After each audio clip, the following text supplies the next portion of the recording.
koto boko to l'air grave balobi cité bana potonde makambo. Nansele Kindobo avec Mansolita, c'est du jamais vu. Yabo ezarate lo sako na ba diaspora ya poto. Cité bana poto, c'est la qualité. Oyoka cité bana poto ndeza oyo zomona. Koto ba studio, koto bandaka chambre et salon, koto bandaka étage, balobi yangoyo avec Mam Immobilier, yeyo la fondatrice Mukusa Talo. Na lobaka yo sala kayume Mam Solota e Congo. A combiner mwana musala, pa pesa bino ba pièce raro bozomona. Est-ce pas na beta gazon na bina yeko tonga, o kotonga te. Cité bana poto, c'est votre Jérusalem. Cité bana poto, c'est du waouh. Dans chaque pierre, un espoir, un message, Mam Solita.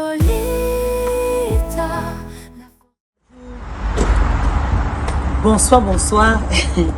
Shalom, shalom. Oya ngal botanzamba pesa ngai. Baya libanda, ba mama libanda, ba papa libanda, ba leke libanda. Oya bino ngal botanzamba pesa ngai. Bisous na bino. Bonsoir na bino. Bon après-midi, shalom likona ngo. Bisous là-bas. Donc des années ka ezalaka yeyo Mam Solota Immobilier. Yeyo. Na ebite na lobani Mukusa Talo, Jasa Immobilier. Ikono mikolo babi yende mama na bona kata immobilier. Mama na bona kata immobilier tete immobilier ngwana ezomona na. So boyi osamukino mwana mama. Sa mukino ndeko komona so osala ona kote ni yo ka mtu oyeba. Zasha immobilier balobi yende mama na bona kata immobilier mwana mwaso nzamba tsaki loboko apesi kaina bika lobi va ngamona osanga derrière. Ndeka bibe lobaka. Il est derrière la parole de ses serviteurs pour accomplir. Ngana fula na pa munu. Marambo salama. Na pesika ordre marambo salama. Mais à travers bino, ba maman na ngana kata diaspora, papa na ngama d'été hein. Les années à moi relax ngando na bino na zaka 40 na minutes yo. Et c'est ngana vana na mabana na sibozo mona tona kata Panama boss PDG Chéra Motolufuma, il y a un Congo, bino a travaillé pétant, me dit pourquoi on a servi bino ba diaspora, on a servi bino ba maman, ba papa, ba ya, ba leki, ba ndeko, on bosse la repère ça, biso confiance et biso peut aux autres c'est la bino donc flèche aller, flèche à retour. Donc na minute yo, bino mo bozo mona, te c'est bino te, na siko ba na photo to la pomité. Dans le bureau, dans un chantier, dans un bikota kota kota poste pour Sabine. Oh talanga, na vrai chéri, moi. Ngayo fermi na woki. Na vrai chéri. On est à la casa zamba. Ils sont la casa zamba 20 sur 20, 20 sur 40, maintenant que c'est ngana kota nga. Lui la fille du soleil. Yé Mukusa Talo Jasa Immobilier. Donc pona kundola, ona kundola na se yepa ayata talape atingama yo lelo to ozalazala. Nzamba osala ketoza ndé to okende wana nzamba zo lukumu. Donc du coup pona bimana kata sina na sujet na ngate boyebi cité ngwana le sebino DG ya encore entrepreneuriat à kokota. Tant akota on a bien aimé dans le Seigneur.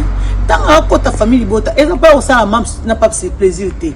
Et ça peine zo ya ba vérification pour ta la entrepreneur o aza confirmer na Congo. Ozo tia makelele. Azo ko beta ba porte. Pona tikela bango tante. Naza alelo awa lobby kuna parce que naza quand même na langue na j'aime ma langue j'aime moi c'est le mot de body les bon aller moi ça ka français ça na minute température j'ai ma langue dans ma balwani dans ma poche ou bien dans ma bouche dans ma bouche yo mo comprendre tant que c'est ngana loba na you know mam ça ma kebi c'est mi koro bolinga na sexa bino naza donc des abonnés munoko elobaka meloba mamba pampa bate eloba penza nazana kana gauche na droite bolobi nini bozongisi nini bana poto baye kovanda bolobaki diaspora ya kisasa ya kotonga diaspora ya kisasa ya kotonga boya kosala biso bolamu boya kotsa biso ka yo bomona o bozomona wana wa ya kapaye c'est pas n'importe qui hein. Directeur général ya entrepreneuriat ya ville à Kinshasa Mobiba.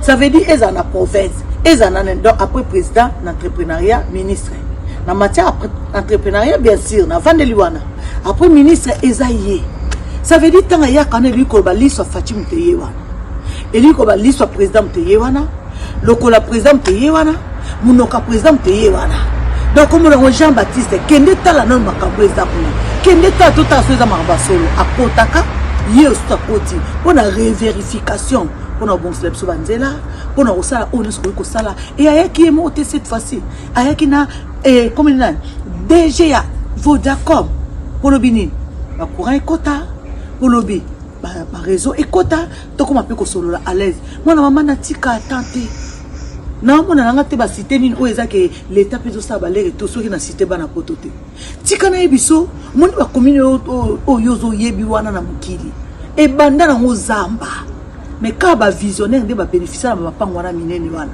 ba pango wana minene ba kombe wana ba pango wana minene wana ba ma campagne ba pango wana minene wana ba ya ba limité ba pango wana minene wana ya oyo yebi quand c'était ba somba ngolu so ni ke somba ya monene mais bon ba million donc ba somba ngo ezalaka na ba prix o ngana to somba lelo mais plus loin lelo so le sol pango na gombe 1 million au kamwe nous pouvons limiter 1 million au kamwe mais ça mais tam so moment ba parents ba somba kango e bien mais ezalaka bongo zamba mais ayebeli bien aimé faut un visionnaire pourquoi tu vas bisiko nde tozawana so kité so ozano ka moto kanza ba lambe lo ba bongso ba otira na sani bon ça va 100 000 na oyambala moko bon ça va plus de 100 000 na oyambala moko mais so on a besoin oyano ka malembe to kwendila to comme ba maman le papa comme maman ba zwa ba bloko oyambala maman ba zwa bloko oyango maman o mam solo ta télé bino likona mesa yango parce que biso to okende biso to avancer biso to zoko toza penza kokende yom to talela biso enazo tala na o talela biso mais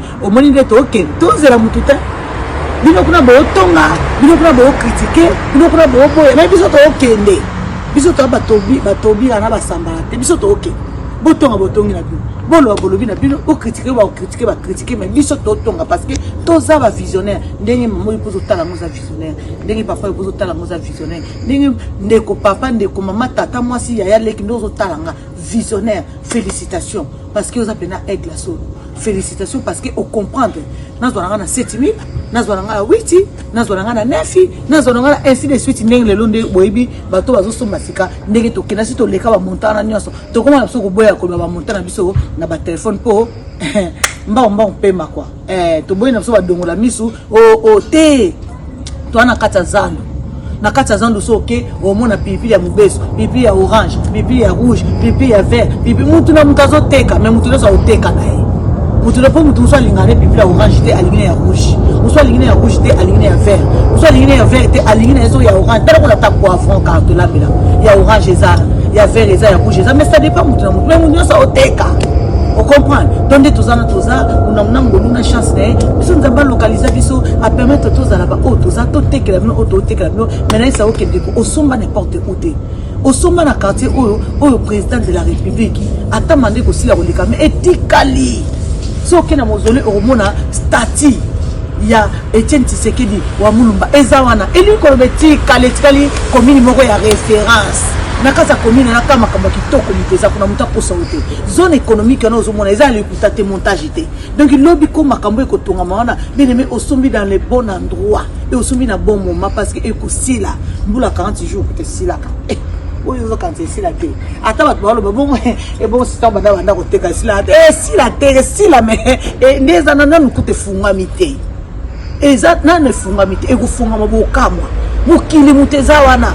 Et tu connais que l'école, l'État a longué pour la immigration. Biscana sur l'école les alaba. Bien aimé, l'État a l'ingalité à Otsangoka. Et ici, la Bible s'appelle la loi pas émor au conduite. Mais l'école, va gratuit. Et puis l'État est mort de s'occuper. Pour l'État, fout en bonne école. Ça veut dire qu'il va citer ma pote. Ah, ça y va mon tongo. Et on a qui a pas d'attitude ma colonel. Ça veut dire qu'ils ont confirmé. Ça ont confirmé, c'est une blonde dans les bons. N'enga yon a bien aimé.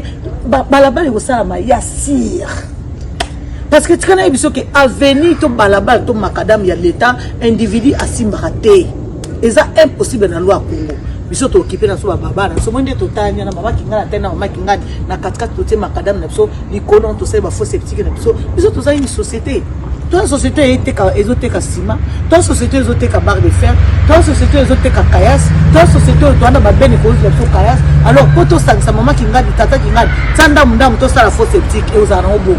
Tata kingani mama kingani pesa mwa dizi to tsa bapoto na bisa mwinda kisasa soko lingo sala mukili na ogombela okotana mutute surtout na mkwalelo sauve qui paye ou au train na poto ndeka poto se baby boy ou yebela parce que ezo beba pe ko s'empirer na ne ba corona goya au moins tu na mkwalelo atabali ba posa liboma ba bimisa so maladi ngo bisa mwana pela god na mpandi biso na cité bana pote to se retrouver pote no sokuna mabeza likona on a 405 cité bana restaurant cité bana poto toza na cité bana toza na restaurant na biso likona ngo toza na église likona ngo école ya mwana ba professeur ba ozana ba otangisa bana biso likona ngo hôpital eza likona ngo depois simeza likona ngo kenkeleza likona ngo centre commercial moi ekozala bon siko ukile zala na nka bon ta le nde ba studio moderne mwana to komi ko meblon na kati mwana wala pena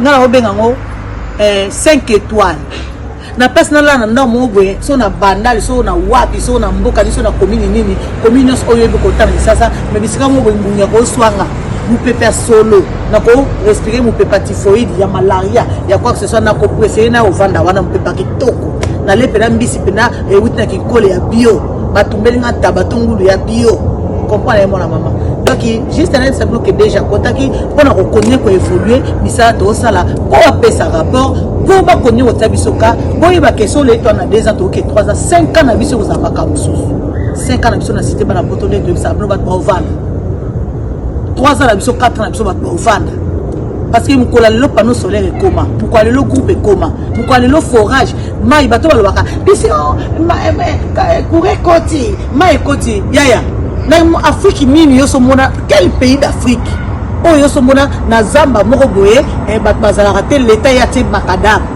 l'état ya te courant pona nana futa ba l'état Afrique ezara bongote l'état nyonso ya Afrique ezara nini batu fu botonga nano ba moni quartier comme habité c'est par là l'état ya mais biso teke ba diaspora moi ngana moi quand ou bien moi $100 to mona amu bo poto ta muke to tonga poto na so to tonga mukina biso tout obligé total la ba ba likolote au contraire soto sali ba ko féliciter biso ba otia biso maboko ya mwana ko tuna nonga te courir ko tipo courant yo mto tiango mai ko ti mai ngo yo kam to tiango so yo mona ngo ekisasa o sokola mai ya régie des eaux o ba sala so traité te o kam sanga pour le mukile le mta sokola so mai ya régie des eaux zate mukile le mna sokola sala forage même dans centre ville ko ba forage wana bazo ko sokola ngo ba chlore na ba ni et permettre ba sokola mai ya pompe mutamela soute na niveau ngaro toza tomela mai ya pompe ça veut dire mai ba bouteille comment même Evian même Volvic na ki ça c'est ça eau de source na ki ça c'est ça o resomba ba ilo meli o sokoli mai na forage o za besoin courant o ko tia panneau solaire na yo o ko tia groupe na yo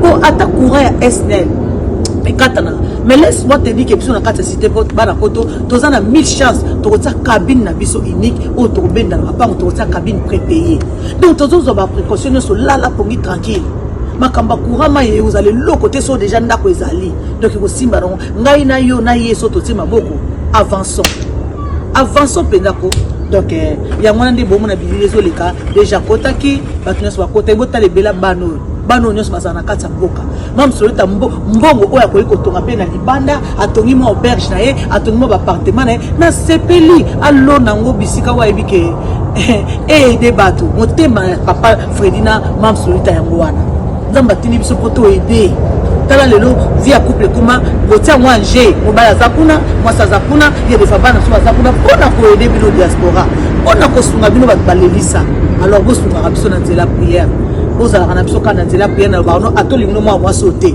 abi mu kuse bo ati linette on dirait so likamni tala robi mulai kuna mais langa kala nzela prière lo banga kutu etalinga tingaka ndinga bomba mbona ngana ndeka mbona ana tinda kuna nzambe bomba ibatela ya mwana ndeka senga bio donc nalingi bino mingi bisous à mon chéri papa chéri PDG le Fuma mon cœur je t'aime beaucoup bana biso to yalobela te j'aime mes enfants ya mwana milito na lobaki papa yo kende na mpoke le kosala ngapena vanda mom kena bana bientôt nazon sabon classe bazo moi lire bon moi na bino mams na bino yo na baki tanzata funa la sabino ke na zapo ba mso zakaka ana besoin mona ka mams poza sike loka ngweza na nkaka eloka ngweza na so bo moni paps se bo moninga na sabino un jour ata paps na mams ate bana biso baza donc eza société familiale ko banga raté tinda mboko na yo même ça na poto za nekisa sa musale et continuer sur une vitesse koleka donc on est ensemble to lingi bino mingi donc bisous là-bas j'espère bo kinga bien pour makamna binga mona ami na miyoki ya bakenda kaka ala kele wapi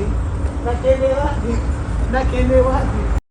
Voilà, très chers abonnés de Mams Lolita Immobilier Télévision, Léon Geleo. Léo, Babil Lelo toza samedi, ya divina epsa kibino ko DG, directeur général ya Anadek azo kota lisusu na kati ya cité bana poto pona revérification. To epsa kibino ko makambo zo ke kitoko na kati ya cité bana poto. Je pense que boromona ke lo ya liboso DG kiti na kati awa ensemble avec ya divine ainsi que ya Yusa ndeka bozomona na simananga pona ko installer ko bongisa biloko ya mike bomoni nde to tamboli na bango ensemble na nzela. L'ambiance était vraiment au rendez-vous parce que soto ça le lora malamu biso moko to sepela que ça la joie yango to lobaka na bandeko bolandaka biso ba encouragement na bino ezalaka vraiment malamu na ngambu na biso. Et là moi je tiens déjà à encourager couple o ya motema ya compassion, couple o ya motema malamu o alingi a accompagner diaspora na ba projet pe na makambo kitoko na immobilier na kati ya commune Ntiele na quartier Kindobo. En tout cas ensemble avec Yayous to découvrir descente ya 2G parce qu'il y aura pour la première fois to landaka et aujourd'hui nous sommes samedi. Et ça pour la deuxième fois. Toroyeba, je pense que Milulu koleka kitoko, makambo koleka dans les bons. Et un grand merci aussi na équipe Mobimba ya Mams Lolita Immobilier et pourquoi pas bandero na biso ya Anadek. O bazala na biso à tout moment parce que tant tozo lobela entrepreneuriat, tozo lobela DG, les chefs de l'état lobaki diaspora to ya to tonga. Et Mams Lolita talia lobi non, ngape na yena bima Moïse ya bandeko batika libanda mboka. Donc yom to sombawa la pongi kimia. Boromon école yango esika to yamba bango mbongo ya école oyo couple oyo ko pe ko zwango esaeli yango makamususu etongeli on peut ba maison ba indien mais voilà elingi kaka et soutenir mandat chef de l'état pourtant déjà zokita c'est que yemoko le numéro 1 yebi ministre et entrepreneuriat yebi et puis DGP à sali descente na donc tokolande événement ensemble et puis tozo rappeler pe na bandero na biso bo s'abonner ka comme d'habitude pose ka ba intégralité ya makambo ezole kana kati ya cité bana poto o raté le côté parce que biso awa makambo abuke ezalate biso awa penda so sombi awa kolota teke babuka nde babuka na ba commune mombe poto yebi Kindobo ba terrain mabeza tala mais muto asoma na cité bana poto muto pa linga soma na cité bana poto la pongi tranquille parce que boromona délégation ezokota biso presse tozana kana ya Yus Sindili bon pesa biso temps to baki temps na temps ezali kambo temps. Si on peut se temps, zala passion, zala patiente au-delà de tout l'amour. Yayous, en tout cas, moi je te dis déjà merci. On est ensemble et nous allons travailler en collaboration pour que Topé sa diaspora, ba image ya kitoko, ba pièce rare, nakati ya cité balapoto par rapport à l'événement Yalelo. En tout cas, merci beaucoup. L'Agence nationale de développement de l'entrepreneuriat congolais. Ba maman et puis ba maman misusu wa ba lembi ba limoko kutabi ngana oti minkawa et se remettre là le directeur général il y a Anadek Maboko Makas. Je vous en prie monsieur le directeur général si vous pouvez vous mettre le temps pour vous de vous essouffler parce que c'était pratiquement le sport que vous venez de faire. De son enfant, longtemps coupé, et tout devant, prenons le feu bénissant, dans la paix pour peuple ardent, à de la peur, nous bâtirons un pays plus beau qu'avant, dans la paix, citoyens, Anthony. L'hymne sacré de votre solidarité, fièrement saluer l'emblème d'or de votre souveraineté. Congo, Dominie, Congo, des aïeux, Congo, au pays, Congo, bien unis, Congo, nous peuplerons ton soleil, nous assurerons la longueur. 30 juin pour tout soleil, 30 juin et 30 juin, jour sacré soit le témoin, jour sacré de l'immortel, serment de liberté, que nous lèvons à notre postérité, pour toujours. Oui, c'est bien. Je vous en prie, veuillez vous rasseoir. Le directeur général de Anadek, j'estime le professeur Godefroy Kizaba, la cité Banapoto vous reçoit une fois de plus.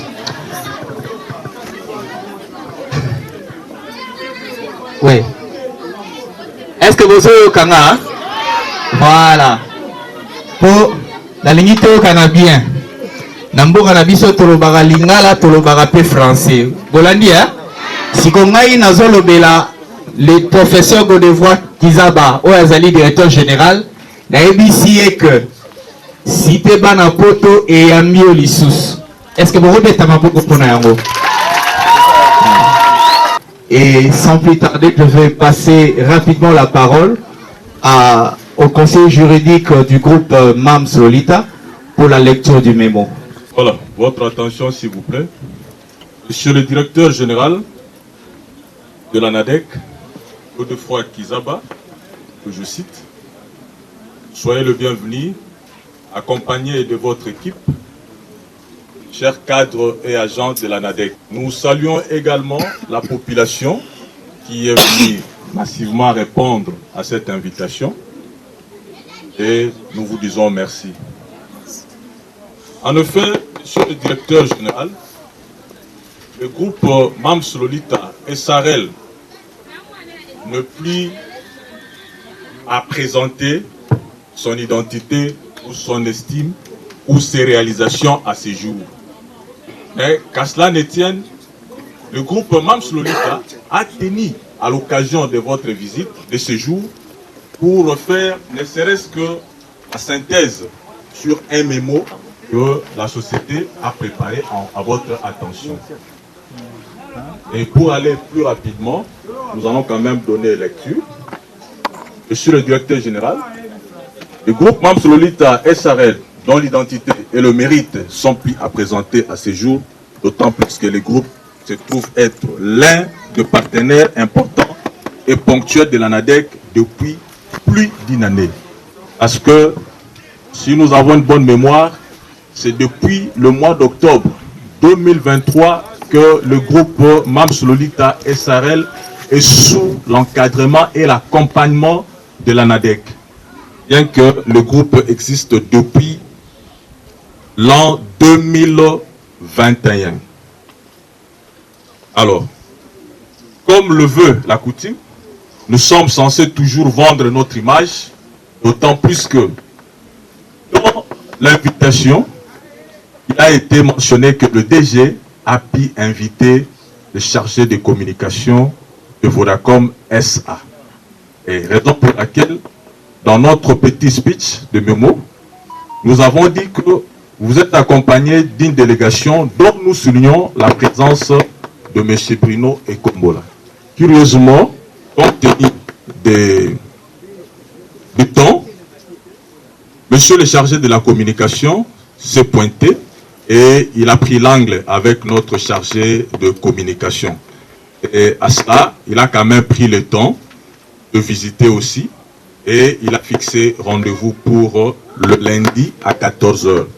Voici la petite information que nous devrions apporter à votre connaissance. Et nous tenons également à vous remercier pour cette initiative aussi loyale.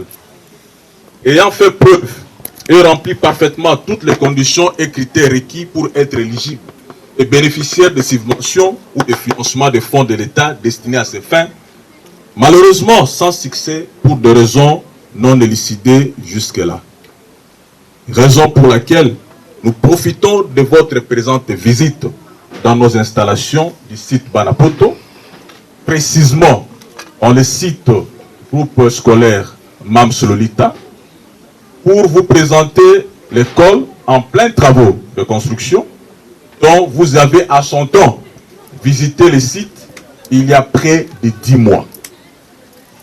Lors de votre passage officiel dans le cadre de l'accompagnement de l'ANADEC, la gratuité de la scolarité primaire prévue par la Constitution.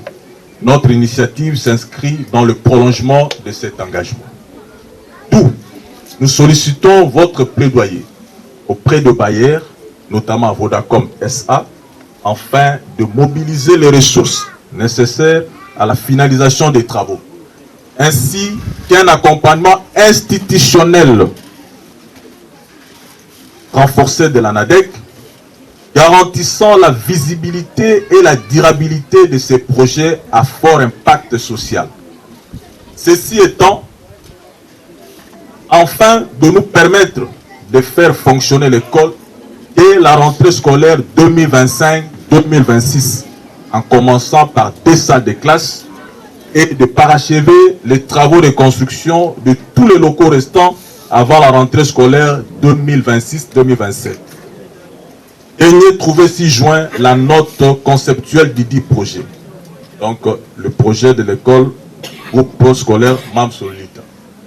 Nous vous en souhaitons une très bonne réception, espérant que le présent aura le bénéfice d'urgence dans son traitement. Nous avons dit et vous remercions. Et je me permets d'inviter le PDG Freddy Lombilofuma de procéder à la signature du mémo avant de les transmettre du main du DG de l'ANADEC. Merci bien. Nous remettons le projet ainsi que le mémo entre les mains du DG qui engage la société afin de le remettre officiellement auprès du DG de l'ANADEC, le professeur de Fro. Maboko neza mapeza malembe boeko na nini. Mama makase zo salema wa. Sans plus tarder, qui plaise au directeur général, si il peut aussi s'adresser à la population de Kindobo qui l'attendait ardemment, avec tout le respect que... Bandeko, à cadre Nabiso et à Anadek, je vous dis bonjour. Bonjour. Loka liboso na kosenga na bino olimbisa biso toye na mwa retard. Toye na mwa retard pona nini oyebi que gouvernement ya sika ebandi. Et lobby qui pratiquement 18 heures.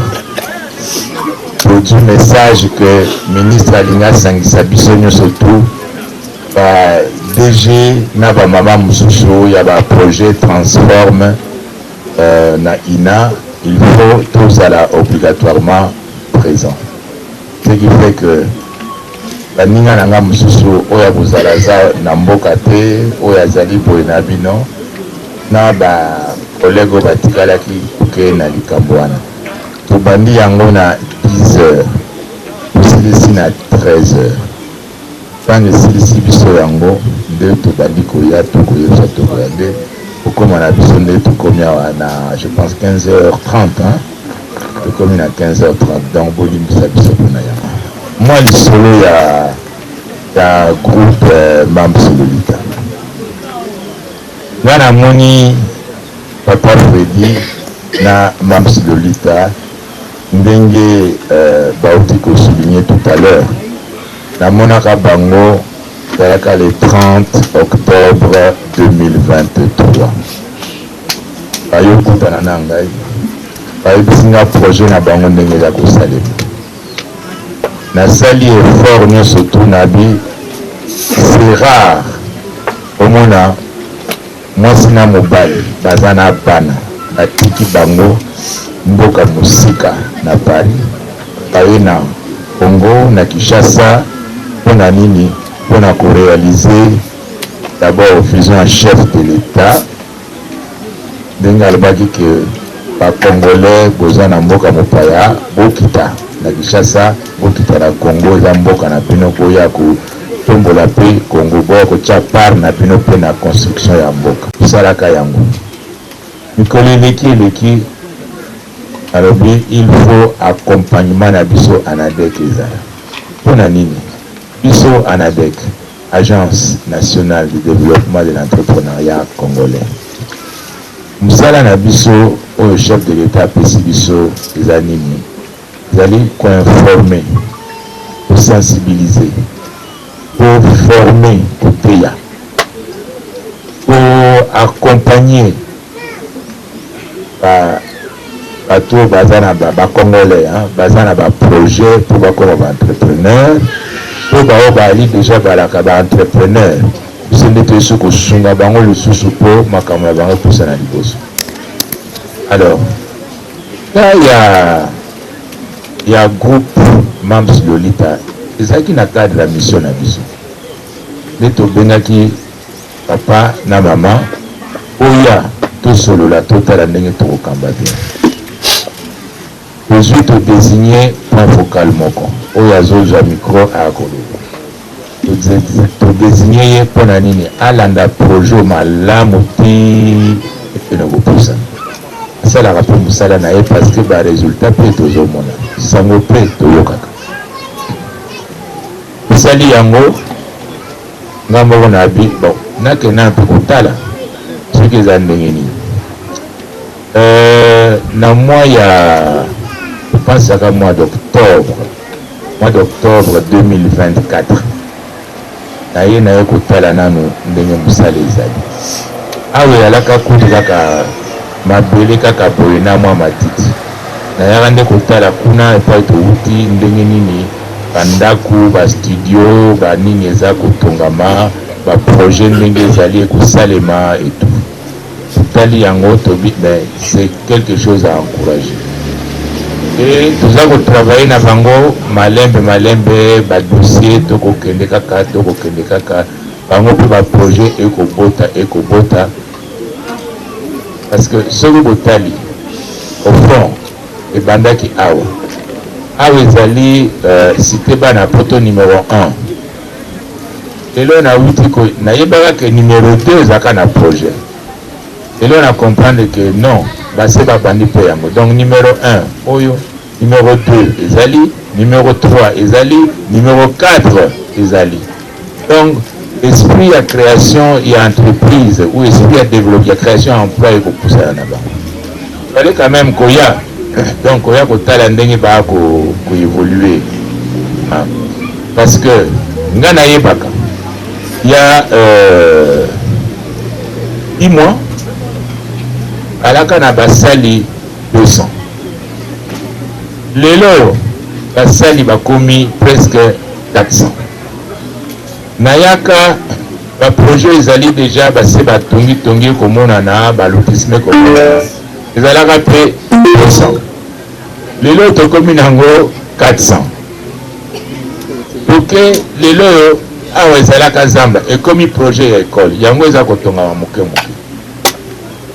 nango eza nini oza na bana awa okowuta mosika ndenge nayokaki bana bali bana mike boye eyabakisi eloko moko alobi me tobosana te se moko ya monene ezali se wana ya monene ezali climat des affaires tobosana yango te climat des affaires eza na kati wana alors climat des affaires eza nde makambo baentrepreneur fo bazala à l'aise basala mosala na bango à l'aise mpo mboka eyala nini oyo acréer emploi oyo acréer emploi et régulièrement baemploi ezalaka eza kose créer alors abakisi lisusu mwa likambo moko abi est-ce que tokovandaka kaka na mboka kaka oyo ya biso Kinshasa mpona nini makambo nyonso te ezala ezoleka na Kinshasa il faut kofongola entrepreneuriat et na likambo etali kofongola entrepreneuriat namoni mama Lolita na papa Freddy bakomprenaki yango mwa avant bafongoli mpa entrepreneuriat buta l'espace oyo ndenge ezali qui pouvait penser que balaki na projection moko ya kobongisa kote oyo nyonso.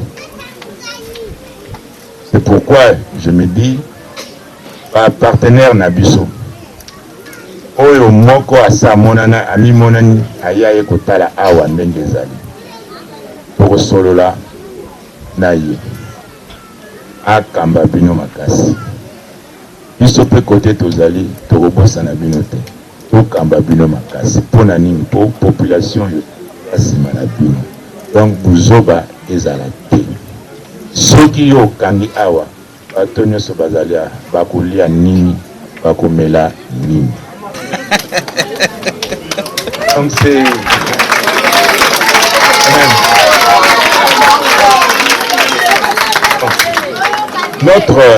notre volonté en tout cas, notre volonté est que ça doit réussir. Il faut réussir. Et qu'on réussir pour bino bas salarié bozaliawa. Si vous mettez la volonté que ma camoué que les bosope, volontaire n'a pas vous ça que le projet oyo et réussir. Et ça va les camoué papa Freddy tena maman Mams Loli. Bakebele bakoyaka awa. Muke kaka petit à petit et ko poussana. Voilà.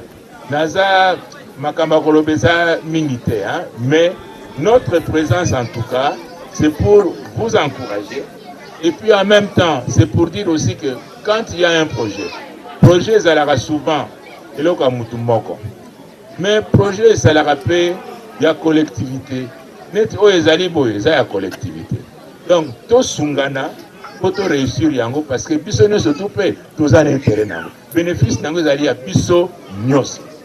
Voilà, je vous remercie. Voilà, DG, oui. Ça c'est la deuxième fois que nous puissions vous voir à la Cité Banapoto. Oui. Par rapport à la journée, qu'est-ce que vous pouvez dire aux abonnés, à la diaspora qui sont en train de vous suivre? Moi, d'abord, hein, il faut encourager ou féliciter, hein, il faut féliciter l'effort hein, ou la captation de la vision du chef de l'État par une des diasporas, disant que je vais voir ce qui peut. Donc, au fond, je me lance. Quand on a fait appel, je me lance et puis je verrai ce que ça va donner. Eux-mêmes, ou monsieur, madame, hein, ou madame et monsieur, étaient un peu sceptiques. Ils sont venus, ils ont risqué. Et le pari, pour moi, c'est un pari gagnant. Et c'est un modèle aussi pour d'autres diasporas, qu'ils comprennent que qui ne risque rien n'a rien. Il faut oser, il faut aller construire, parce qu'il y en a qui viennent, qui le font et qui réussissent. C'est je dirais, c'est la leçon que nous pourrons retenir du groupe Mams Lolita. Alors, qu'est-ce que je vois? J'ai fait un peu de statistiques tout à l'heure. On est venu il y a 8 mois, il y avait 200 maisons. Voilà. 8 mois après, non, on est à 400. Voilà, plus de 200. Plus de 200, donc ça a doublé. Voilà. Alors, l'effectif salarial, on est venu, ils étaient 200. 8 mois après, ils sont à 400. Ça a doublé aussi. Donc, remarquez que ce couple-là, dans le projet, disons, ça crée des emplois. Ça fait vivre toute une population ici. On le voit. Donc, ce sont des initiatives à encourager. Il faudra, parce qu'ils les font seuls. Et nous sommes où? Nous apportons en fonction, je dirais, de notre mission, nous apportons en fait ce que nous pourrons faire. Mais je pense que ça ne suffit pas encore. Il faudra encore que d'autres aussi viennent nous rejoindre pour qu'ensemble, que la cité Banapoto soit vraiment une belle histoire entrepreneuriale. Voilà. Ça, c'est vraiment mon souhait. Et puis, c'est un encouragement, je l'ai dit tout à l'heure, c'est un encouragement vis-à-vis, évidemment, de ce couple qui n'arrête d'investir, en tout cas, dans ces projets. Et j'ai dit, ils réussiront et nous sommes là pour que ça réussisse. Déjà, vous êtes les parrains du groupe Mams Lolita Immobilier, si je peux dire ça. Et vous voulez encore que Vodacom puisse accompagner. Pourquoi vous avez voulu cela? Oui, mais Vodacom, partout, c'est notre partenaire. Voilà, c'est votre partenaire. Oui. Qu'il voit ce que nous sommes en train de faire. Et comme nous avons signé un protocole d'accord, qu'il allait nous accompagner dans nos projets, et nous disons oui, mais venez voir ce que nous faisons. Et il a plu à Vodacom, il a dit tiens, vous faites ça, nous aussi nous allons nous impliquer. Je pense que c'est une bonne chose. Et je me dis, il ne faut pas que ça soit seulement Vodacom.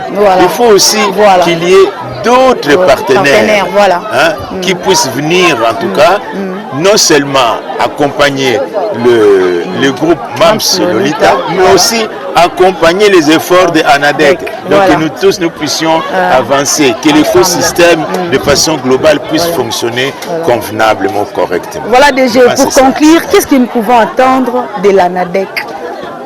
ANADEC fera toujours sa mission. Voilà. Fera toujours sa mission, c'est-à-dire être là pour accompagner, être là pour coacher. Donc on le fait, on va continuer. Et tout à l'heure, un de nos cadres a dit que parmi les dames qui sont là, il y en a qui sont entrepreneurs, mais qui ne se manifestent pas. Et je pense que ça a attiré notre attention. Ça signifie qu'à la fois prochaine, on viendra aussi les encadrer. Comme ça, au moins, qu'il y ait une dynamique qui se crée petit à petit et que les dames qui sont là, les mamans qui sont là soient valorisées dans leur savoir-faire. Et puis, Mams Lolita, qui est en fait une sorte de parapluie, puisse aussi avancer avec eux. Voilà, parce que nous aurons aussi des centres de formation. En tout cas, nous vous disons merci beaucoup pour votre présence. Merci DG. Merci.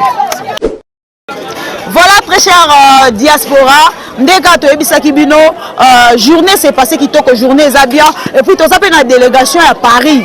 Tant que le baramam tout ça là qu'ils ont hasardé. Tout ça la délégation à Paris, nazana maman a se présenter et puis a kolobapé par rapport à la journée ndengeni neleki. Bonjour maman. Bonjour. Voilà, présentation que vous avez une bonne chose.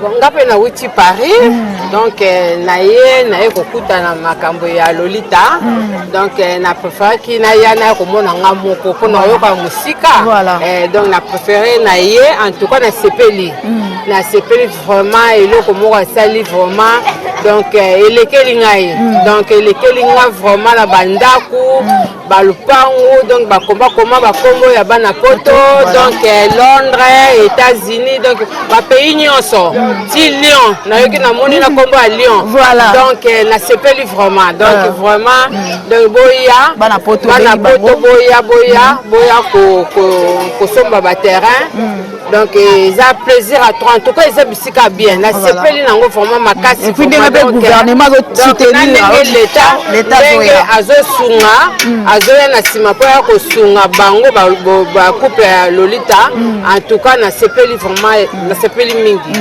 Comment on a dit maman pardon? Là comme maman Léonie Matanga. Maman Léonie Matanga. Voilà. Avec ici bana poto boya la boya makamboza ya bien. Voilà. Maman Léonie, merci beaucoup. Je pense que nous appelons la maman Patricia. Maman Patricia Poussana na bana poto par rapport à événement le londe bazola na makamam ça na kati ya Kindobo. Message nous ko lancer vite fait. Bon, non là na ko na la mingo lo te bino bomoni. To yambila ba konza mbongo ngana na mona te na vimela mboni. Voilà. Na njela mams. Na pams donc na sepeli makasi boya na bino bana poto po biso nyonso toza tozosomba tala mama auti Paris les abo apesa mbongo ne lelo ayekuta bana bevenemo donc esali biso plaisir à toi boya boza décider ande totikalia ngakakawa. Voilà, là je suis avec l'architecte. Il y a groupe Mams Lolita Immobilier. En tout cas, je pense que Bino Moro Bomoni Ndenga Pesa qui DG ba détail à expliquer DG. Et il y a Divine aussi à interview et que ça une bonne chose. Pour nous ça fait éclaircissement na bandeko bazolanda biso nandaku archi. Na habité par rapport il y a ndenge botamboli na DG, il y a ndenge opesi ba détail ba explication ya ba projet nyonso ezaki projeté. Hein bandeko bazolanda biso nini okoyikolo ba pe na bango. Bon, merci premièrement.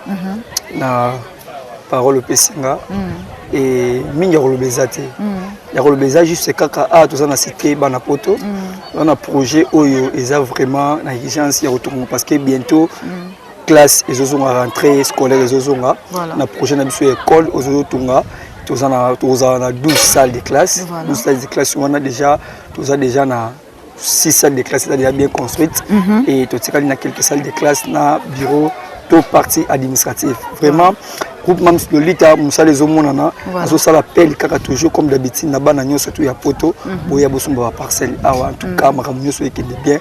Vraiment quand anga naza ko encourager bino kaka bosumba parcelle parce que Kinshasa RDC Zamboka na bino, on ne sait jamais. Zomona bo bénéficier de ba sous ba bénéficier, ce serait une très bonne chose. Voilà. Et par rapport à projet, ndenge pe bana Kindobo ba bénéficier na ngopé. Oui. Projet et ça m'a dit toko, c'est la norme et ok est bien parce que je crois que d'ici là année académique au kaka plutôt année scolaire au kaka ba déjà botanga parce que rapidité musala et salama ba des fonds déjà ba qui toza déjà na ba proposition belé ou déjà ce qui école sili bana kindobo parce que l'avenir du demain c'est ça commence pas aujourd'hui quoi. Voilà. Ça veut dire jeunesse et ça venir pour le demain ou pour notre futur. Voilà. Ça veut dire il y a un moment école déjà ils ont à bien les formes pour essayer la pour bana pays à Congo pour sima kindobo a na scellé base ba bénéficiaire ya marabon ni ça en tout cas. Voilà. En tout cas, merci beaucoup, Archie. Merci, madame. Nous sommes arrivés à la fin de la journée, fidèles abonnés de Mams Lolita Immobilier Télévision. Je pense que ensemble, pour comprendre Nino Anadek et qui kosala nakati ya cité Banapoto, Nino Anadek expliqué biso voir même par rapport il y a une interview à DG et puis ndenge signature et salami, il y a PDG à remettre document na DG à Anadek. Le DG il est temps à Kotambola à visiter vraiment cité Banapoto, je peux dire moitié à cité Banapoto parce que tout le baratosa a plus de 40 hectares. Dans la journée, on a plus de 40 hectares et ça pratiquement impossible. Mais à visiter l'essentiel, il y a cité Banapoto. Bon, on a l'exemple, il y a chambre salon. Bon, on a chambre salon. Bon, on a studio moderne. Oh yo, ils ont déjà un staff licolo. Oh, ils ont un carreau licolo. Je pense que dans les jours à venir, tout espérer, na makambo malam ou na makambo ya bien, ensemble avec Mams Lolita, azobet à ma porte partout, voire même na gouvernement na biso. Pour l'avancement et projet, tout ça n'a pas ça. Début à rentrer en 2025-2026, banaba banda classe, banaba tanga. Bota la population, bino batubolo barakindobo batubazala raté, bino batubolo barakindobo, il y a pas la population. En tout cas, moi je vous jure, bandeko baza tellement ébélé, ba famille au bazo vivre nakati ya kindobo. L'union fait la force, yom tozo landa biso, soutenir biso, nako partager ma vidéo, soutenir biso, na ba prière na yope et kozala une bonne chose. Nous disons un grand merci à notre 2G ainsi que notre PDG ndeka na ebisibino awa lala pongi tranquille ba obukate et là moi peta mabe ko salama on a eu le temps à expliquer DG il y a Anadek projet ndenge ni toana pour ça et c'est réalisé donc c'est un peu ça. Journée na biso et comme inango nasuka ndenge bolandi ndenge bomoni nyon surtout déroulement et c'est passé vraiment kitoko dans les bons. Moi je dis un grand merci à l'ingénieur Youssouf.